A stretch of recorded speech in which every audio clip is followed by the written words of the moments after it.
Bonsoir, et tout d'abord la Chine. Que se passe-t-il là-bas? Bien difficile à dire alors que Pékin a connu sa première journée de calme relatif. D'un côté donc les étudiants, ils sont toujours sur la place Tiananmen, de l'autre le pouvoir, avec une bataille politique qui se poursuit à huis clos. En jeu, répression ou bien négociation. Récit de ces dernières heures avec Martine Laroche-Joubert.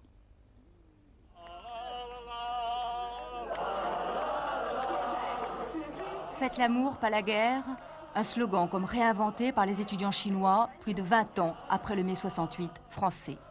L'euphorie après la nuit de toutes les rumeurs. D'abord, celle d'un ultimatum. La radio des étudiants les alerte, opération de nettoyage prévue par l'armée pour 5 h du matin, la télévision officielle chinoise dément, mais sait-on jamais.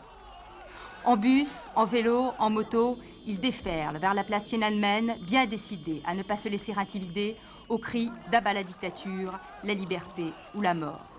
L'heure fatidique arrive, aucune intervention.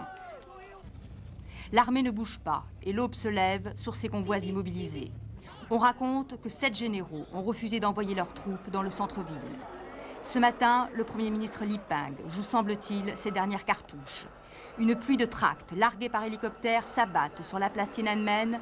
Ils appellent à la mobilisation contre les grands désordres et justifient sa décision d'envoyer des troupes pour restaurer l'ordre, immédiatement déchiré. Dernière initiative surprenante. Les autorités viennent de proposer un billet retour gratuit aux étudiants pour les inciter à revenir chez eux. Après la loi martiale, un voyage en train, la force le dispute au dérisoire, signe du désarroi du pouvoir.